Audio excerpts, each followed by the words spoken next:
So a couple of pretty unique stories today, things that you wondered if it would happen, and they are.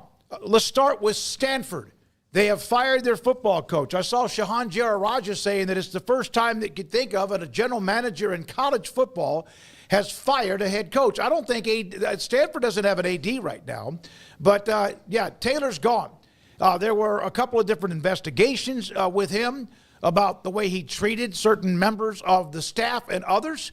And this was last week that came out. He's gone. Andrew Luck makes that decision. Yeah, this is, I mean, obviously awful timing for the actual program and who has to move forward, that it's almost April. And you're probably going to see a situation like we did at Northwestern with David Braun, where you have an interim coach. I know, Bowling Green just went out and hired Eddie George, at this time of year, but this is maybe a little bit of a different situation. And just reading the reports of what happened with Troy Taylor, he went through an investigation in 2023. He signed the warning letter saying, look, if you do this again, we can fire you. And then proceeded to change nothing, apparently. And also, look, again, not knowing the accounts of what happened, but having all of this stuff that people have testified about how he behaved towards people, especially women that are in the Stanford athletics department. I don't know, what he thought, when they gave him the first and said, hey, you got to change things up. Not only do you have to make an attempt to change, you maybe have to overcorrect a little bit because you don't know, you got to make an effort. It doesn't appear that he did. He got in trouble almost right after that, too. And then the other investigation finally ends here about a month or so ago. And Andrew Luck made the decision to fire him. Look, it's Andrew Luck's program now as the GM. There's no AD. And you've got to set the culture moving forward. A difficult decision, but clearly one that I guess had to be made because Troy Taylor wasn't going to change. Yeah, I mean, it's not a surprise at all that this is happening after the story was released last week.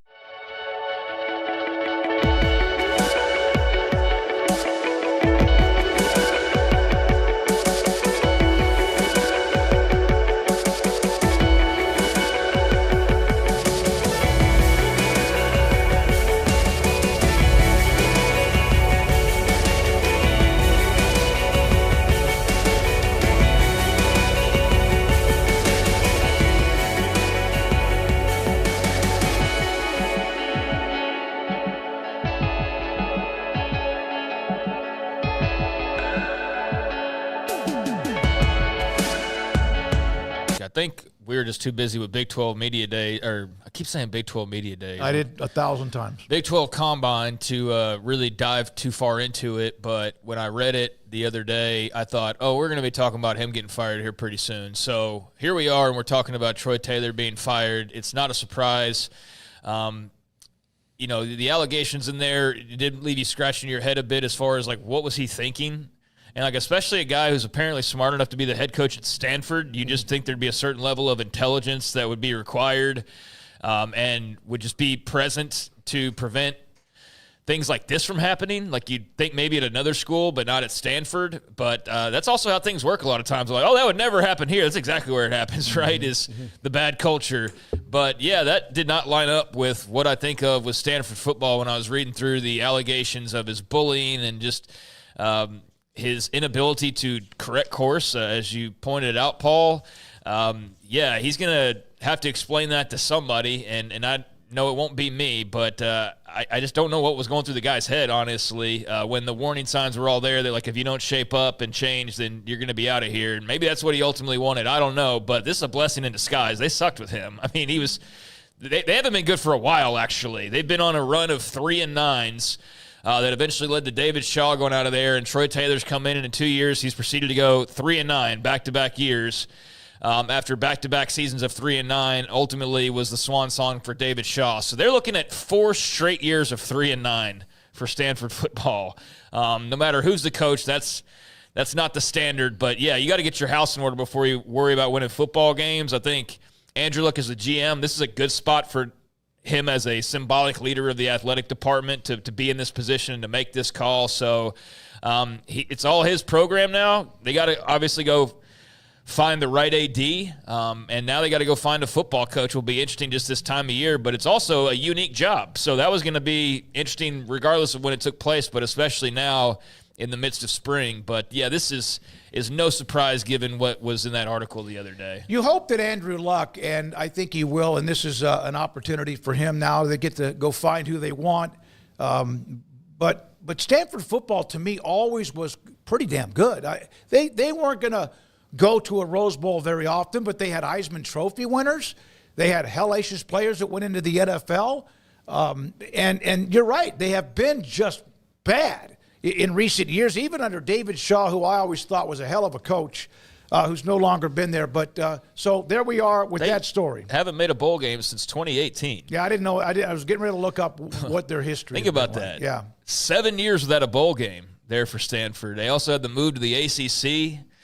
So that's been something over the last year that they've, been going along with in terms of just change. So it's been a slog as far as football results and just moving conferences. And I don't know what the spirits are like over at Stanford. That's a different type of place anyways. I'm not advocating for him, but I do, and I've said this before, I think Dave Aranda would be a hell of a coach at a place like Stanford. I think he would fit that mentality. I think he would be great at a place like Stanford. I'm not, again, hoping for that, but I do think someone like that would be in a great spot when there is a focus more on academics and there is a focus more on some of the other stuff that I think is part of the pull for guys like him. So, I'll be very interested to see what direction they go. I haven't seen any hot boards just yet. I haven't gone to look, but I'm sure they're out there. Yeah, and Jason Garrett, I think, was actually the favorite for the job a couple of years ago. That's right, yeah. What's he doing now, Paul?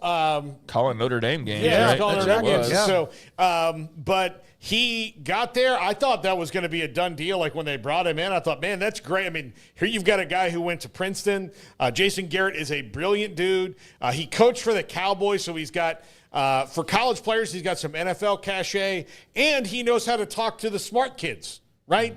Not that, I'm not saying that there's just dumbasses, wandering through hitting the walls at other programs, but Stanford has this academic standard. He's lived that life that you have to have as an Ivy League athlete where, you can't slack off in any aspect of your performance, be it on the field or off.